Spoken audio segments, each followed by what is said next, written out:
तेरी मर्जी है जो चाहे तू मेरे यार पैदा कर।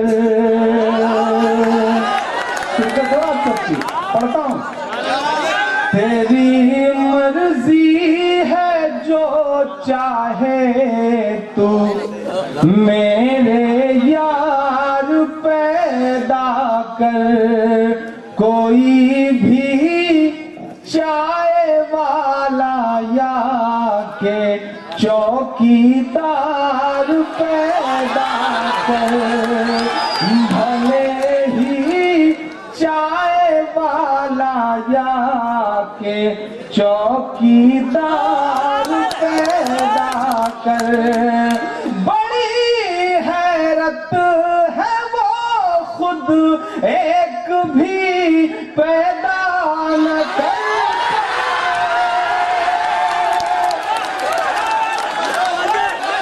बड़ी हैरत है वो खुद एक भी पैदा न कर पाए।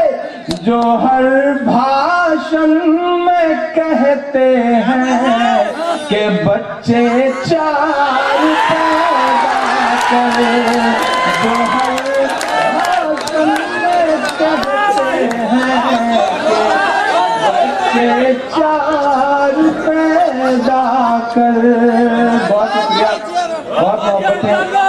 पीछे कुछ लोग ऐसे भी हैं जो कसम खा के आए हैं कि बात नहीं दूंगा चाहे जो हो जाए। मैं उनसे भी गुजारिश करता हूँ कि थोड़ी देर आप अपनी कसम तोड़ें तो अच्छा रहेगा इंशाल्लाह। हामिद भाई कह रहे थे मैं 1600 किलोमीटर से आया हूँ, तो अगर दूर से आने का पैमाना ही दाद देने का है तो मैं तो 2400 किलोमीटर से आया हूँ। तो फिर तो मेरे हिस्से में थोड़ी सी और दाद आनी चाहिए। पीछे तक आपसे दुआएं मांगता हूँ, पढ़ता हूँ, सुनेगा। तेरी मर्जी है जो चाहे तू मेरे यार पैदा कर।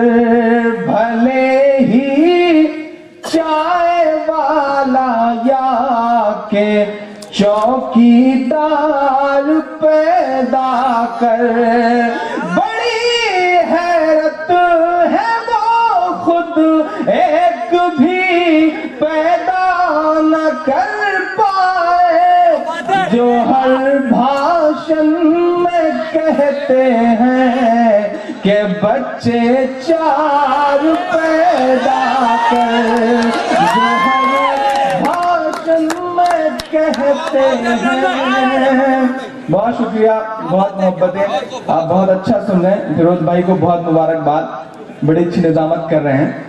मैं ये इसलिए कह दे रहा हूँ कि उन्होंने एक बार वो सारे शायरों के लिए चाय मंगवा करके जो एहसान किया है हम शायरों के ऊपर, उसका कर्ज भी अदा करना था। अच्छा, मैं ये पीछे बैठा ये भी सोच रहा था कि बंदा देखने में इतना ठीक ठाक है, चाय पर ही क्यों अटक गया, पूरा खाना मंगवाया होता तो और अच्छी बात थी। लेकिन अब शायरों से चाय जुड़ गई है तो उसका भी हक इन्हें अदा करना था। लेकिन यकीन करें इन्हें सुनना बहुत अच्छा लगता है। काफी दिन बाद उनकी निजामत में पढ़ने का मौका मिल रहा है। फिरोज भाई को मुबारकबाद। माइक थोड़ा वॉल्यूम और बढ़ सके तो बढ़ा दें, क्योंकि मेरा नहीं बढ़ सकता, तो मैं अपना मैक्सिमम सुना रहा हूँ, थोड़ा सा आप और बढ़ा दें। बहुत खूबसूरत सा ये मुशायरा है।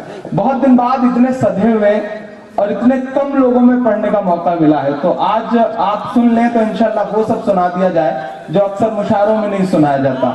तो आप सब थोड़ा मूड बना देंगे तो इंशाल्लाह कुछ बेहतर सुना सकेंगे। कई दिन से मैं भी बीमार था, बुखार था मुसलसल, लेकिन शब्बीर साहब ने भी लगाया, तो परभनी के हमारे एक दोस्त हैं सज्जुलाला साहब, उनको पीछे लगाया। और वो सियासत के आदमी है, खतरनाक टाइप के आदमी है, तो उनका हुक्म भी मानना था कि यहाँ तक आना था, तो आपके बीच हाजिर हूँ। 4 मिसरे और पढ़ता हूँ। हमारे पड़ोस में एक जिला है उन्नाव, बिलाल भाई आप तो सियासत के आदमी हैं। हमारे पड़ोस में एक जिला है उन्नाव, वहां एक सांसद हैं, बदनसीबी से वो सांसद हो गए। उनका नाम है साक्षी महाराज। उनको मुंह से उल्टी करने की आदत है, हर दिन सुबह शाम कोई ना कोई एक आध उल्टी उनकी निकल आती है जो अखबारों की सुर्खी बनती है। बीच बीच में वो मदरसों में ये निकले, मदरसों में वो निकले। मैं 4 मिसरे पढ़ रहा हूँ, आप कहते हो ये निकलता है मदरसों से, वो निकलता है, लेकिन मैं बस एक चीज का शुक्र अदा करता हूँ। किस चीज का शुक्र अदा करता हूँ, पढ़ता हूँ, सुनेगा।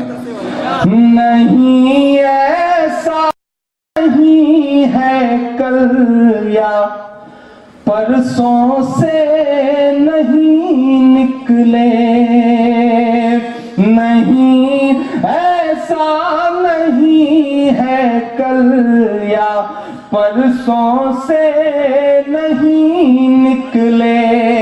कई अरमान है दिल में जो बरसों से नहीं निकले। कई अरमान है दिल में जो बरसों से नहीं निकले।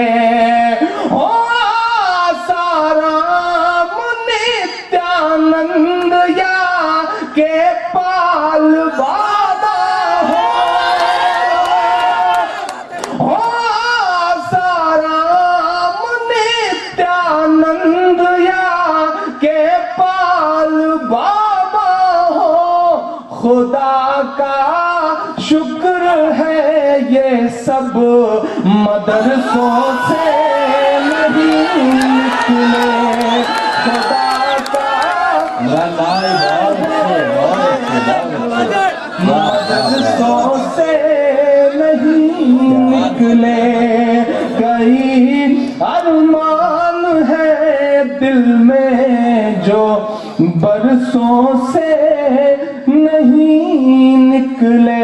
और आपकी दुआओं आपकी तालियों के भरोसे ये 4 मिसरे भी पहुंचाता हूं ऐसी नफरत वाली ताकतों तक कि न बंगला देश पाकिस्तान और ना चीन वाले हैं। ये जो मासूम लोग बैठे हुए हैं, ऐसे बुजुर्ग, मैं जिनकी पेशानी की झुर्रियों में इस दर्द को महसूस करता हूं, उसे लफ्जों में पिरोने की कोशिश करता हूं और दुआएं मांगता हूं, पढ़ता हूं, सुनेगा। ना बंगला देश पाकिस्तान और ना चीन वाले हैं। वतन से प्यार है ईमान हम उस दीन वाले हैं। वतन से प्यार है ईमान हम उस दीन वाले हैं। हमारे तार को मत जोड़िए यासीन भटकल से। हमारे तार को मत जोड़िए यासीन भटकल से। हम ऐसे लोग हैं जो सूरह यासीन वाले हैं। हम ऐसे लोग हैं जो सूरह यासीन वाले हैं।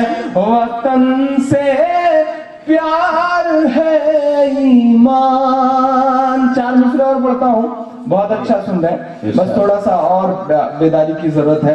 माइक थोड़ा सा और अच्छा कर दें अगर हो सके तो। बहुत बुरी तरह से ये गले को वैसे ही खींच रहा है जैसे अरविंद केजरीवाल को इन दिनों नरेंद्र मोदी खींच रहे थे। तो थोड़ा सा अगर आप बेहतर कर देंगे तो मैं कोशिश करूंगा कि ये जो मफलर है वो 9 लाख के सूट से हारे नहीं, मैं इसकी पूरी कोशिश करूंगा। तो थोड़ा सा और बेहतर कर दें। सिर्फ हासिल करती है। मैं ऐसी सरजमीन पे खड़ा हूँ, यहाँ से अगर दुआएं लेके नहीं गया तो मैं समझूंगा कि मेरा आना कामयाब नहीं रहा। मैं 4 मिसरे पढ़ता हूँ। इन दिनों एक मुहिम शुरू की गई है फिरोज भाई जी, कचरा इकट्ठा किया जाता है, फोटोग्राफर बुलवाए जाते हैं, तस्वीरें छपती हैं। मैं 4 मिसरे पढ़ता हूँ, बड़े चुभ रहे हैं ये 4 मिसरे आजकल उस पार्टी को। और अगर लगे कि इमरान ने वो बात कह दी है जिसे बोलना थोड़ा सा मुश्किल है तो दुआएं मिले। मुझको जालिम का तरफदार नहीं लिख सकते, कम से कम वो मुझे लाचार नहीं लिख सकते। जहां हथेली पे लिए बोल रहा हूं जो सच, उसको इस दौर के अखबार नहीं लिख सकते। उसको इस दौर के अखबार नहीं लिख सकते। जो पर्दे के पीछे लोग बैठे हैं उनसे भी गुजारिश करूंगा कि अमित शाह की तरह आप भी दाद दे सकते हैं, क्योंकि पर्दे के पीछे रहने वाले लोगों को भी आगे आना है थोड़ी देर में। थोड़ी सी आपकी और शिरकत हो।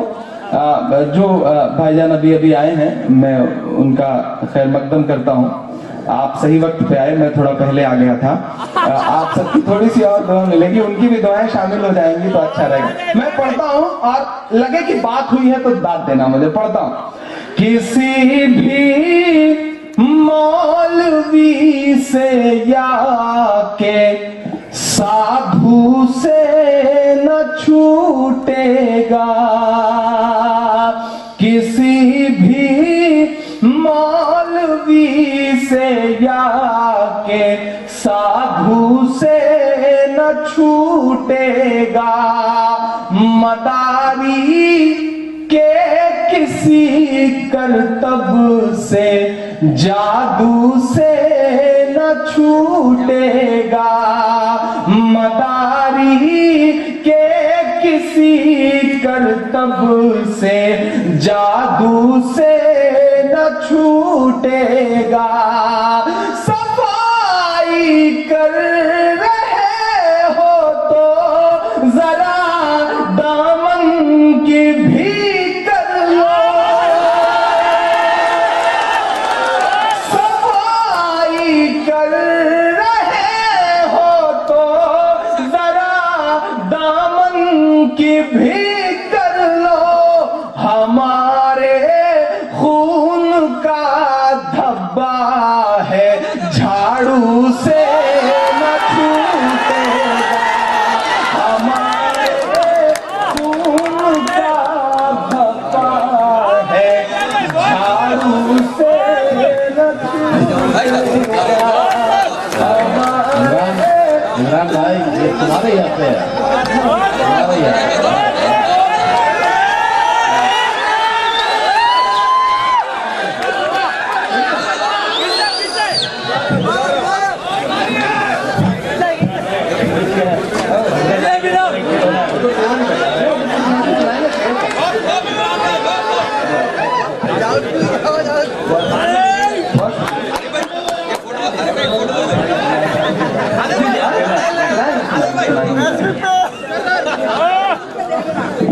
बहुत शुक्रिया, बहुत मोहब्बत है। पीछे से आप क्या कह रहे हैं?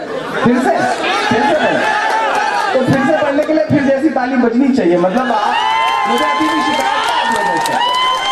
आप बहुत समझदार लोग हैं, आप काम सारा करवा लेते हैं लेकिन पेमेंट नहीं देते हैं। ये बहुत बड़ी दिक्कत है। ये हुनर आपको आता है कि आप फ्री में काम करवा लें। फिरोज भाई, वो पिछले दिनों ये हैदराबाद और उसके आसपास का इलाका इतने समझदार लोगों का इलाका है कि वो सारे हुनर आते हैं कि फ्री में पूरे मनोरंजन पूरा कर लिया जाए।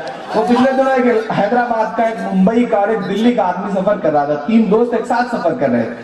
तो मुंबई वाला बोला, मैं तो माया नगरी में रहता हूँ, हम लोग तो बस पैसा खर्च करना जानते हैं, पैसा खर्च करके मोहब्बतें वसूलते हैं।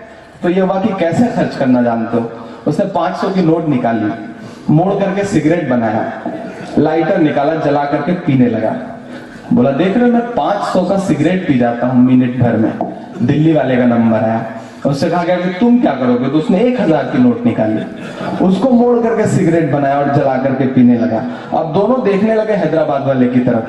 हैदराबाद वाला बड़े पशुपेश में, अब क्या किया जाए, 1000 से ज्यादा की तो नोट भी नहीं आती है। बंदे ने अपना ब्रीफकेस खोला, चेकबुक निकाली, उसमें भरा 5 लाख, उसको मोड़ करके सिगरेट पीने लगा।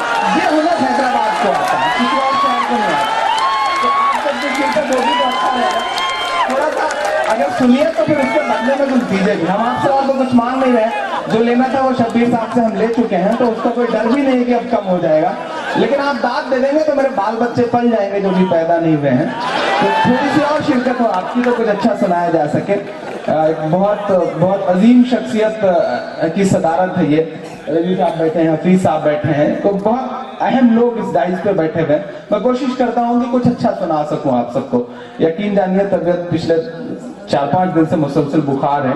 जो लोग मेरे पेज से जुड़े हैं फेसबुक से वो भी जानते हैं, मैं मुसलसल बीमार रहा। लेकिन ये इलाका ऐसा है कि जब यहाँ से दावत आई और इस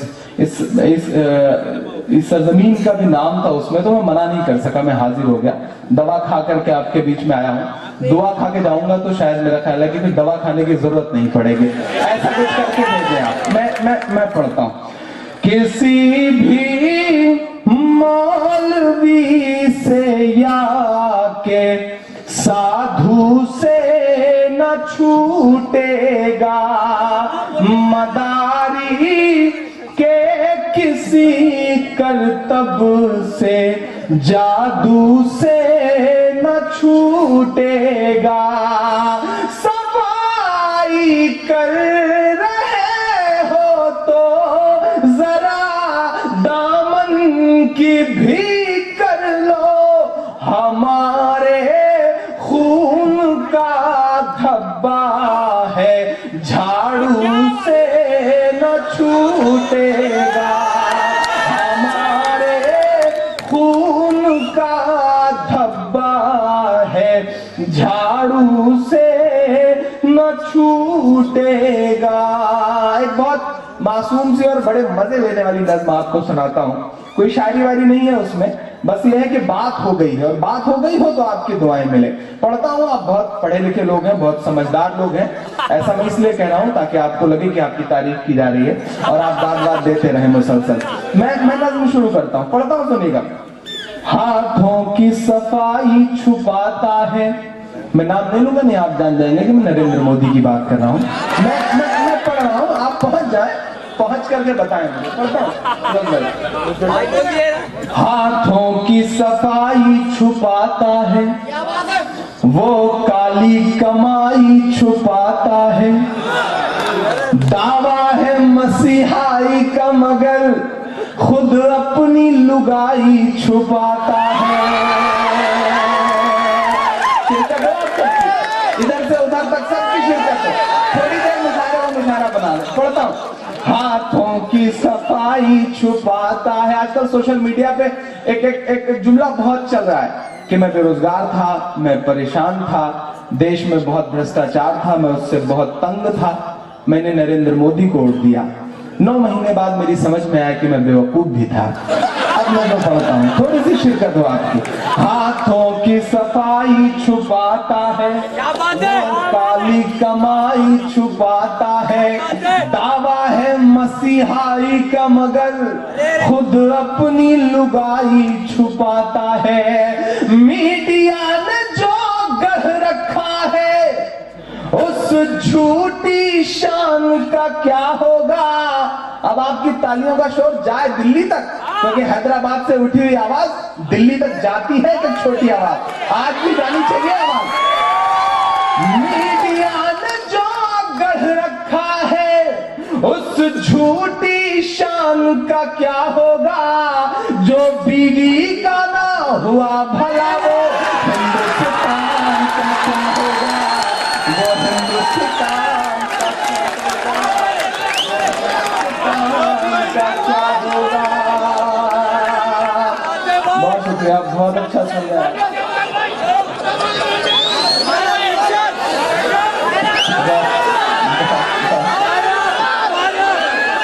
कैसे पढ़ूं? हाथों की सफाई छुपाता है, वो काली कमाई छुपाता है। दावा है मसीहाई का मगर खुद अपनी लुगाई छुपाता है। मीडिया ने जो गढ़ रखा है उस झूठी शान का क्या होगा। जो बीवी का ना हुआ भला वो हिंदुस्तान का क्या होगा। वो हिंदुस्तान का क्या होगा। वो हिंदुस्तान का क्या होगा। याद करें आप 10 महीने पहले का मंजर इस देश की संसद का। एक सैनिक शहीद हुआ था हमारा, हेमराज नाम का, सरहद पर। उसका सर काट लिया गया था। हमारे विपक्ष ने 10 दिन तक संसद ये कह करके चलने नहीं दी थी कि जब तक एक के बदले 10 सर नहीं आएंगे तब तक संसद नहीं चलेगी। इस पिछले 9 महीने में उतने सैनिक मारे गए हैं जितना पूरे 10 साल में यूपीए गवर्नमेंट में नहीं मारे गए थे। लेकिन सब चुप हैं, खामोश हैं। मैं पढ़ता हूं। जो कहता था एक सैनिक के बदले में 10 ले आऊंगा। अजब सी बेहिसी है उसका दामन नम नहीं होता। अजब सी बेहिसी है उसका उसका दामन नम नहीं होता, कि उसके फेंकने का सिलसिला भी कम नहीं होता, कि उसके फेंकने का सिलसिला भी कम नहीं होता। जो कल तक कुत्ते के पिल्लों का भी मातम मनाता था, जो कल तक कुत्ते के पिल्लों का भी मातम मनाता था, उसे अब सैनिकों की मौत का भी गम नहीं होता, उसे अब सैनिकों की मौत का भी गम नहीं होता। जो कहता था एक सैनिक के बदले में 10 ले आऊंगा, जो कहता था एक सैनिक के बदले में 10 ले आऊंगा। सरहद क्या है, मैं तो सीधे लाहौर तलक चढ़ जाऊंगा। सरहद क्या है, मैं तो सीधे लाहौर तलक चढ़ जाऊंगा। वो खुद नवाज को बुला खिलाता है दावत बिरयानी की, वो खुद नवाज को बुला खिलाता है दावत बिरयानी की। जब चीन घुसा सरहद में तो बढ़कर उसकी अगवानी की। 56 इंची वाले सीने, 56 इंची वाले सीने के उस जवान का क्या होगा, जो बीवी का ना हुआ भला वो हिंदुस्तान का।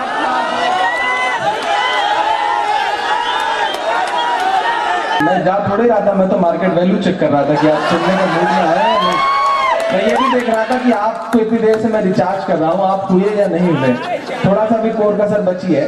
जो उधर लोग खड़े हैं उनसे भी गुजारिश कर रहा हूँ कि अगर बैठने का कोई ठीक ठाक सा इंतजाम दिख रहा हो तो आप बैठ जाएं। और जब मर्दों के बीच में ही बैठना है तो तलाशना क्या कि कहाँ अच्छा कहाँ बुरा, कहीं भी बैठ जाए कोई दिक्कत नहीं है, लेकिन जहां भी वहां से दाद देते रहे तो थोड़ी सी आपकी भी शिरकत होगी तो अच्छा रहेगा।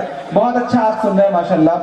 जो लोग, मुझे ऐसा लगता है कि एक आदत सी रही है कि पता नहीं मुशायरे में खुल के दाद दी जाए या न दी जाए, तो आप दे सकते हैं, देंगे तो अच्छा रहेगा, आदतें बदलेंगी तो ठीक रहेगा।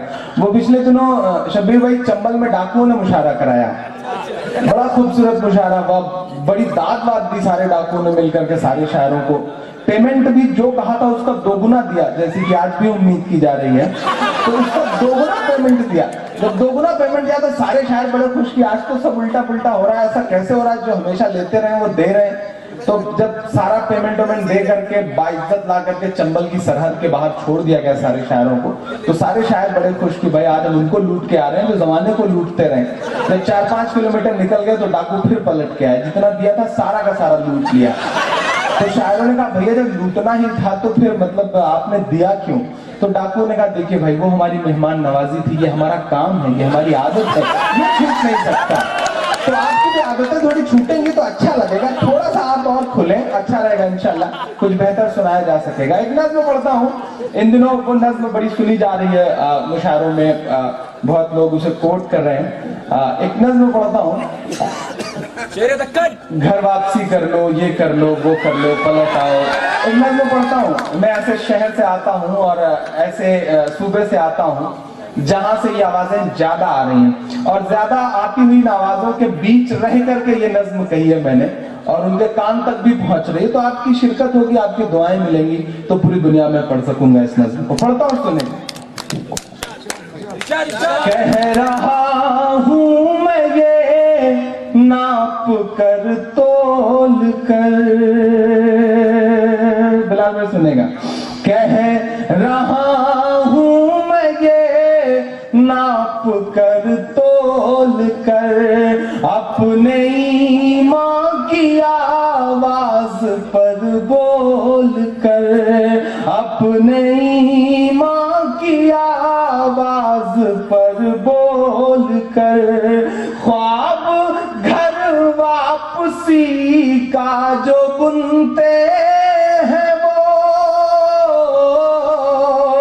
ख्वाब घर वापसी का जो बुनते हैं वो, मेरी धड़कन सुने कान को खोल कर, मेरी धड़कन सुने कान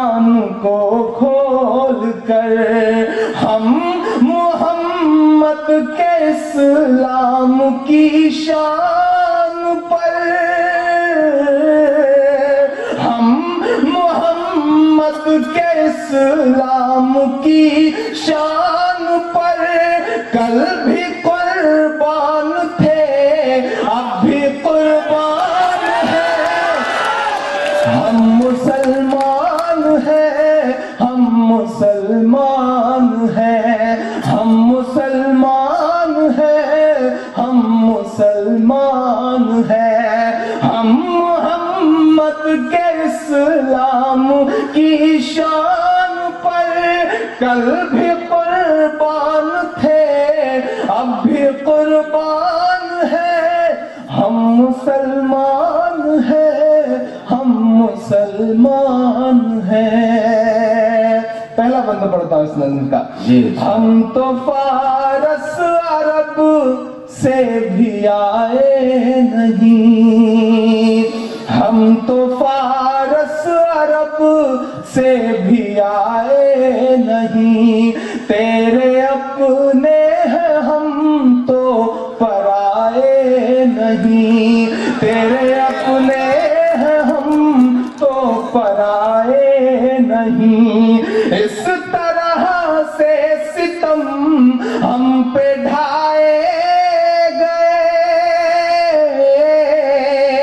इस तरह से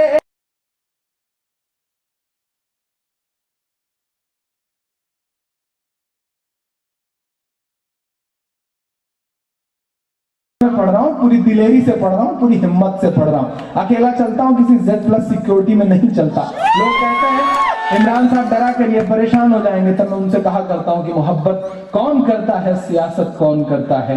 मोहब्बत कौन करता है, सियासत कौन करता है, मुझे मालूम है। मैंने लाज रखी है बुजुर्गों की यहाँ, वरना सभी टुकड़ों पे पलते हैं, बगावत कौन करता है। सभी टुकड़ों पे पलते हैं, बगावत कौन करता है। मैं पढ़ता हूँ। फिर परस्तों की छाती पर चढ़कर बोल रहा हूँ, मेरे हिंदुस्तान में तेरा अकबर बोल रहा हूँ। और एक बहुत मासूम सा मिसरा आता है इसमें कि एक फरिश्ते जैसे भाई का साया है मुझ पर। बहुत कमजोर सी ताली बजाई, जो नहीं बजाएंगे मैं समझूंगा किसी दूसरे पार्टी को भाजपा के हैं। मैं पढ़ता हूं। एक फरिश्ते जैसे भाई का साया है मुझ पर। आप पर भाजपाई होने का ठप्पा न लगे, इसके लिए जरूरी है कि आप दाद देते रहिए। मैं पढ़ता हूं। एक फरिश्ते जैसे भाई का साया है मुझ पर, लाखों माँ बहनों की दुआ कर, जिन लोगों ने मुझे मिटा देने की साजिश की है।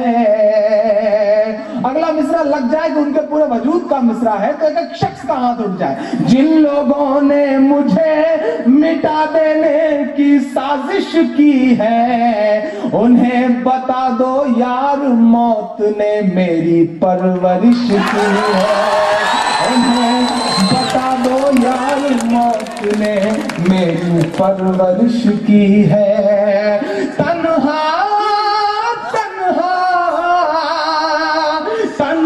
होकर के भी बोल रहा हूँ, मेरे हिंदुस्तान में तेरा अकबर बोल रहा हूँ। शीशे जैसे दिल को करके पत्थर बोल रहा हूँ।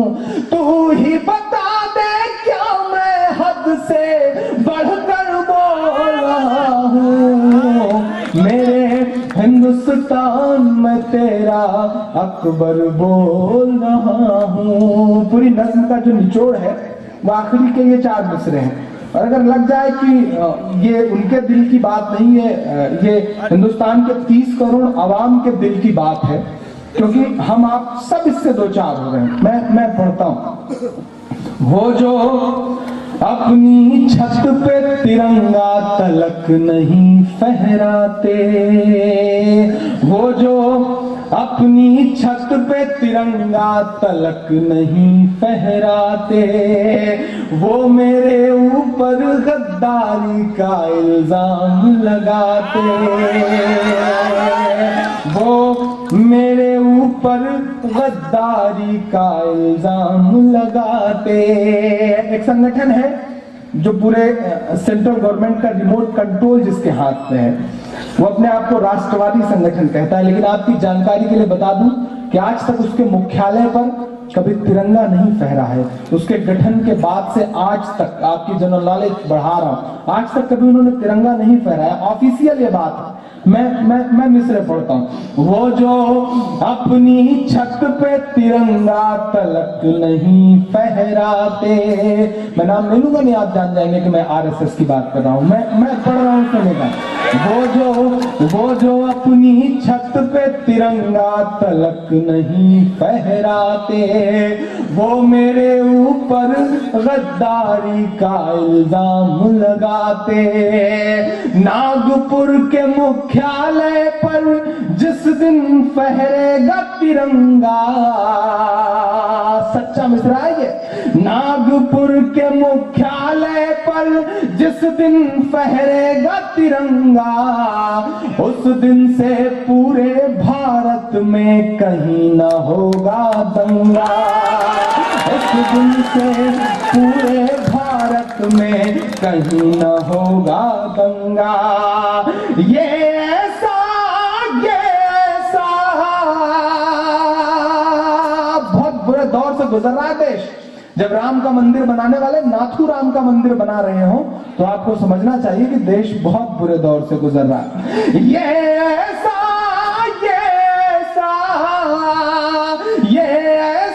सच है जिसको चिल्ला कर बोल रहा हूँ, मेरे हिंदुस्तान में तेरा अकबर बोल रहा हूँ, मेरे हिंदुस्तान में तेरा अकबर बोल रहा हूँ। शीशे जैसे दिल को करके पत्थर बोल रहा हूँ, मेरे हिंदुस्तान में तेरा अकबर बोल रहा हूँ, मेरे हिंदुस्तान में तेरा अकबर बोल रहा हूँ। बहुत बहुत शुक्रिया, बहुत मोहब्बत है आप सबकी। धीरे धीरे 1.5 घंटे होने को आ गए। मैं आखिर में वो नज़्म पढ़ दे रहा हूँ ताकि 3 बज जाए।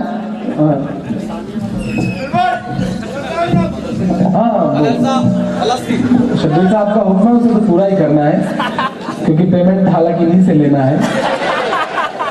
अच्छा, बार बार तभी नदीम बार बार हाशमी साहब का नाम ले, हाशमी साहब का नाम ले, और ये बोले कि भाई मुझे किसी और का नाम नहीं पता। तो मुझे लगा कि शायद कितना समझदार है, उसे बस एक चीज पता है कि पेमेंट किससे मिलना है, उसी का नाम लेते रहो, बाकियों का नाम ना भी लिया जाए तो क्या जाता है। हालांकि मैं पहले ले चुका हूँ, इसलिए मुझे कोई खतरा नहीं है, मैं ना भी लूंगा तब भी। लेकिन आप यकीन करें वो इतने मासूम है और इतने अच्छे इंसान हैं कि अपने आप उनका नाम लेने का मन करता है। पेमेंट मिल गया तो क्या हुआ, अगली बार भी तो मुशायरा होना है, इसका भी तो हक अदा करना है। बहुत माशाल्लाह अच्छे लोग, बहुत प्यारे लोग हैं आप सारे लोग। मैं कोशिश कर रहा हूँ कि आप जिस शिद्दत में आप मुझे 1 बजे दिखाई पड़े थे, जिस जोश के साथ, वो जोश आपका बचा रहे। अच्छा, ऐसे लोग फिरोज भाई यहाँ आए हुए हैं, या तो ये दूसरे की मोटरसाइकिल पे बैठ के, दूसरे की गाड़ी पे बैठ के आए हैं, इस चक्कर में नहीं जा पा रहे हैं जब तक वो ना जाए हम जाए। वैसे कुछ लोग इस दिक्कत में आए हुए हैं कि घर पे तो बता के आए थे मोहतरमा से कि जा रहा हूँ, सुबह लौट के आऊंगा। अब इन्हें लग रहा है कि जा करके सोती हुई शेरनी को जगाए कौन, वहां का अंजाम पता नहीं क्या होगा। तो ये फंस करके बैठे हुए लोग हैं, हमें भी फंसा के बैठे हुए लोग, कितनी भी कोशिशें की जाए ये भागने वाले लोग हैं। अच्छा, कुछ लोग तो बीवियों से इतने परेशान रहा करते हैं बेचारे। वो पिछले दिनों एक साहब थे, उनकी बीवी का अपहरण कर लिया एक आदमी ने, और 2 दिन बाद एक चिट्ठी भेजी, और चिट्ठी के साथ एक कटी हुई उंगली भेजी, और लिखा कि आपकी बीवी का अपहरण कर लिया, किडनैप कर लिया है मैंने, ये उसकी निशानी के तौर पर उंगली है, 50 लाख रुपए भिजवा दिए जाए वरना डांट डांट डांट डांट। बंदे ने पलट के चिट्ठी लिखी कि उंगली तो किसी की भी हो सकती है, मुंडी भेजो तब समझ में आए कि मेरी भी बीवी थी। तो ये बीवियों से परेशान लोगों का अलग ही मामला है। अल्लाह इनकी परेशानियां दूर फरमाए, बहुत अच्छे लोग हैं। अच्छा, कुछ तो वीडियो से जो परेशान लोग हैं उसमें शब्बीर भाई जैसे समझदार लोग होते हैं। एक साथ जा रहे थे सफर पे, तो उन्होंने अपने सबसे बड़े शब्बीर भाई जैसे बड़े मासूम से दोस्त को फोन किया, बोले भाई मैं सफर पे जा रहा हूँ अपनी बीवी के साथ और सोच रहा हूँ रास्ते में जो कुआं पड़ेगा उसी में उसको धक्का दे दूंगा तो मुक्ति मिल जाएगी। तो उस बंदे ने कहा कि ऐसी बात है तो मेरी वाली भी लेता जा। तो दोस्त भी कितना समझदार, उसने कहा ठीक है लेकिन मैं धक्का उसको वापसी में दूंगा। बहुत समझदार लोग हैं माशाल्लाह,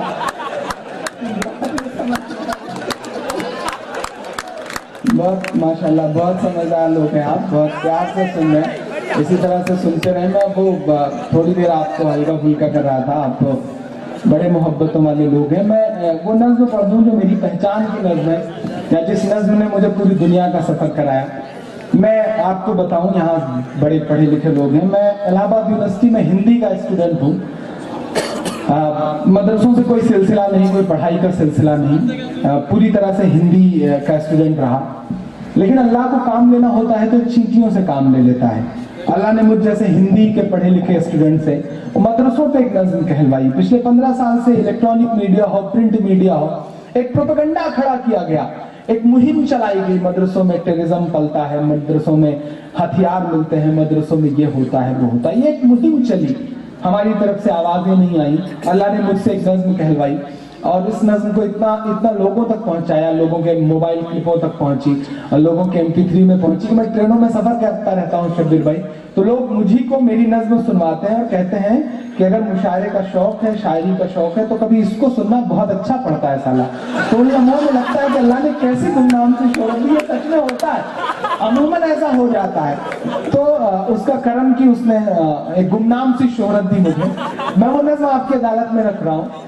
मीडिया का इल्जाम, इलेक्ट्रॉनिक प्रिंट मीडिया का, और आजकल तो ये आवाजें कुछ ज्यादा ही आ रही हैं उल्टी करने वाले कुछ सांसदों के मुंह से। मुझे भी कभी कभी हैरत होती है कि कैसे कैसे वाहियात लोग संसद तक पहुंच जाते हैं। मैं एक नज़्म शुरू करता हूँ, पढ़ता हूँ, सुनेगा।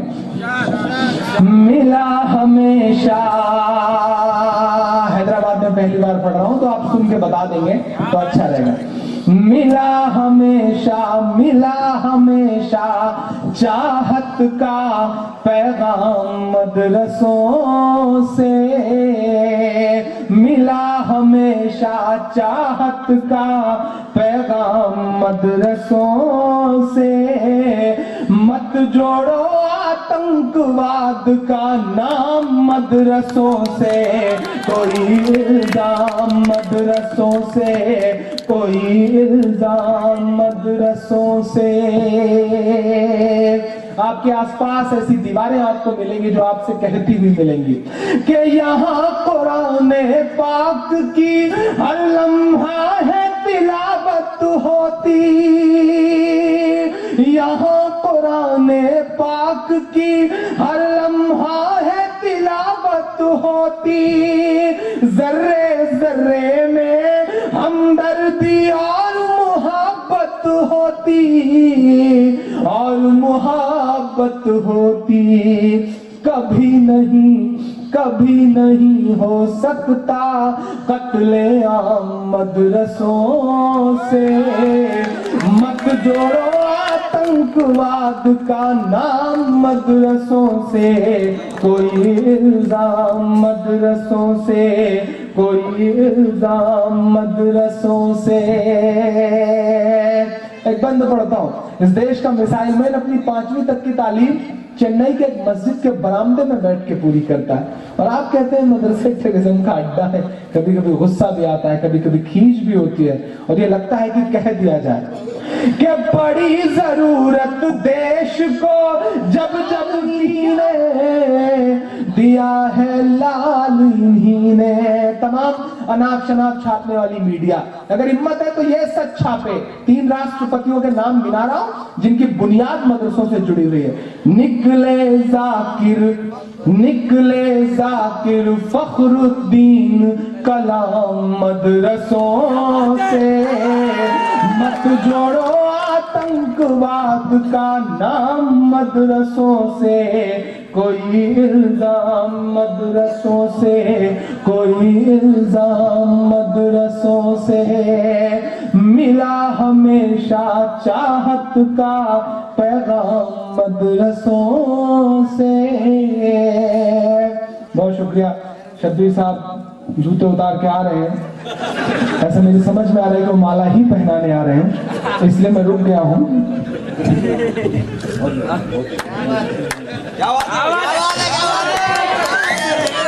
बहुत मोहब्बत है शब्बीर भाई को, वरना पेमेंट देने वाले लोग और कुछ नहीं दिया करते हैं। इनका बहुत शुक्रिया कि उन्होंने पेमेंट भी दिया और गले मिलकर के दुआ भी दी, तो ये कर्ज है मेरे ऊपर, मैं इसे उतारने की कोशिश करता हूँ। मत जोड़ो आतंकवाद का नाम मदरसों से, कोई इल्जाम मदरसों से, कोई इल्जाम मदरसों से। 57 से 47 तक हमारी आंखों में है कि चाहे शेखुल हिंद हो या फजले हक खैराबादी, कि दिल्ली बता धोखा तुझे कब हमने दिया है। हजरत की भी दुआ चाहूंगा इन मिसरों पे कि दिल्ली बता धोखा तुझे कब हमने दिया है।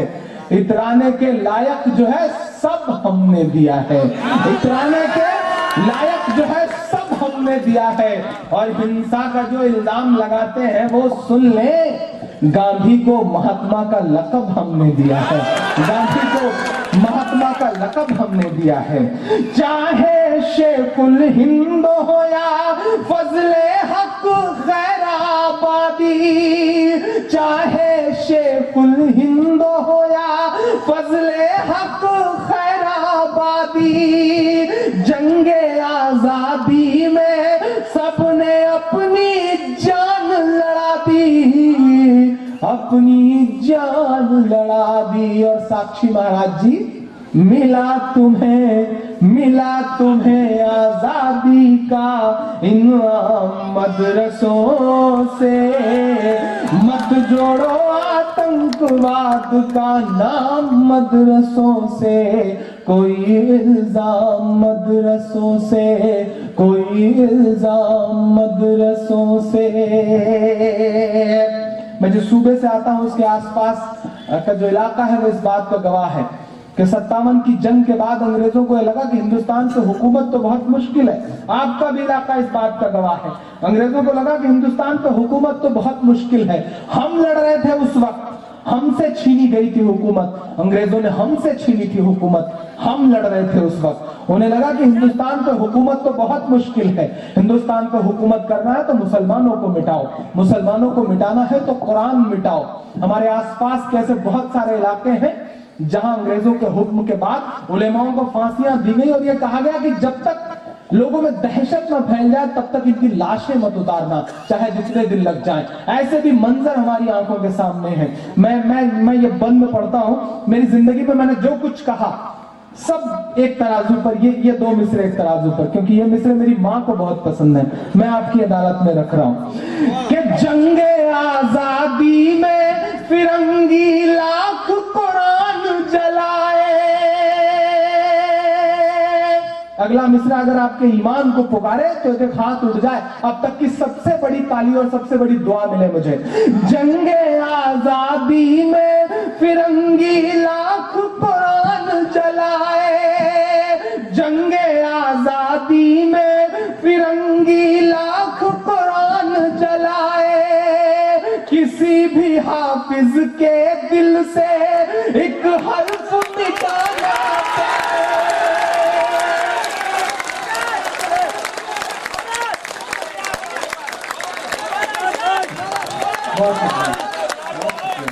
आजादी में फिरंगी लाख कुरान जलाए, किसी भी हाफिज के दिल से एक हर्फ मिटाना पाए, एक हर्फ मिटाना पाए। लिया है अल्लाह ने ऐसा भी काम मदरसों से। मत जोड़ो आतंक बात का नाम मदरसों से कोई इल्जाम, मदरसों से कोई इल्जाम, मदरसों से। मैं कभी कभी सोचता हूँ ये सिस्टम, ये प्रशासन, ये हुकूमतें, ये मीडिया आखिर हमसे क्या चाहती है? कितना इम्तिहान हम और दें? हमारे हाथ में शहनाई थमाई गई तो हम उस्ताद बिस्मिल्लाह खान होंगे, हमारे हाथ में सरोद थमाया गया तो हम उस्ताद अमजद अली खान हो गए, हमारे हाथ में तबला थमाया गया तो हम उस्ताद जाकिर हुसैन हो गए, हमारे हाथ में क्रिकेट का बल्ला पकड़ाया गया तो हम यूसुफ पठान, अजहरुद्दीन, इरफान पठान, मोहम्मद समी और जहीर खान हो गए, हमारे हाथ में टेनिस का रैकेट पकड़ाया गया तो हमारी बेटियां सानिया हो गई, हमारे हाथ में म्यूजिक दिया गया तो हम इस देश को एक अकेला ऑस्कर देने वाले रहमान हो गए, हमारे हाथ में साइंस दिया गया तो हम इस देश को परमाणु संपन्न बनाने वाले कलाम हो गए। क्योंकि हमें अव्वल रहने की आदत है, क्योंकि हमें अव्वल रहने की आदत है, तो हो सकता है कि हमारे पांव लड़खड़ाए हों तो हम हाजी मस्तान भी हो गए हों। लेकिन इट्स अ ब्लैक, जिस तरह एक इंद्रधनुष होता है, एक स्पेक्ट्रम होता है, उसमें बहुत सारे रंग होते हैं, एक रंग काला भी होता है। मैं सिस्टम से, प्रशासन से, हुकूमतों से गुजारिश करता हूं कि आप हमारी नस्लों को सिर्फ काले रंग से क्यों पहचानते हैं? हमारी नस्लों के जो और रंग हैं हमें उससे पहचानिए। हमारी नस्लों के 12 ऐसे रंग हैं, अगर आप उससे पहचानेंगे तो हम इस हुकूमत और इस देश की तरक्की में कितना बड़ा योगदान कर रहे हैं शायद आपकी समझ में आ सके और देश आगे बढ़ सके। मैं बस प्रशासन से यही कह रहा हूं। और आखिरी का बंद पड़ता हूं, वो कहते हैं हथियार मिलता है, वो कहते हैं ट्रेनिंग दी जाती है। मैं बताता हूं क्या मिलता है। इस सदी का सबसे बड़ा सच बोलता हूं, और अगर लग जाए कि मैंने अपनी जिम्मेदारी निभाई है तो आप भी अपनी जिम्मेदारी निभा देना। मैं पढ़ता हूं क्या मिलता है वहां पर। वजू के लोटे कुछ कुरान और टूटी हुई चटाई। बहुत खास जगह खड़े होकर के ये बात बोल रहा हूं। वजू के लोटे कुछ कुरान और टूटी हुई चटाई। जब इस तरह की नज़्में पढ़नी शुरू की हजरत मैंने मुशायरों में, तो मुझे कहा गया इमरान साहब ये मुशायरों का रंग नहीं है, आप मरने के बाद किताबों में नहीं पढ़ाए जाओगे, आपको अदब में कहीं कोई जगह नहीं मिलेगी।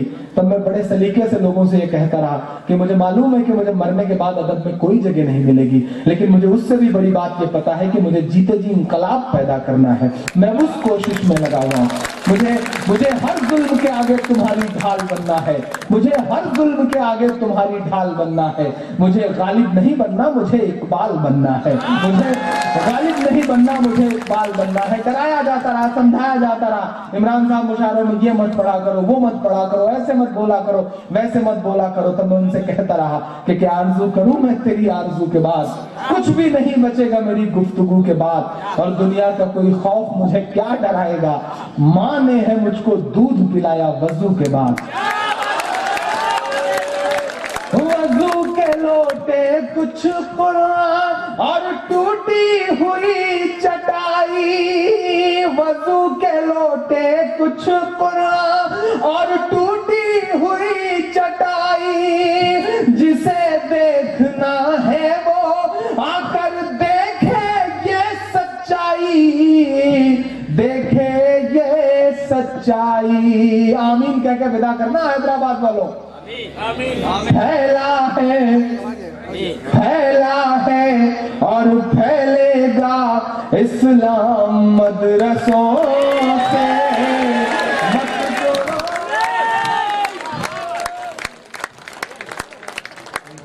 अस्सलाम वालेकुम। इजाजत ज़ेरे सदारत सज्जदा नशीन साहब, हकीम उमर बिन अहमद, अलमारूफ फैज़ अली शाह इरफानी बंदा नवाजी साहब, आप सभी हजरात का बिलखुलूस शोराए कराम का, नाज़िम मुशायरा जनाब फ़िरोज़ रशीद साहब का, और media, electronic media, print media और पुलिस का, बिलखुलूस पुलिस का, आप सभी हजरात का शुक्रिया अदा करते हैं और इस मुशायरे का यहाँ पे इख्तिताम करते हैं। इंशाअल्लाह आइंदा साल फिर मिलेंगे। शुक्रिया। अस्सलाम वालेकुम।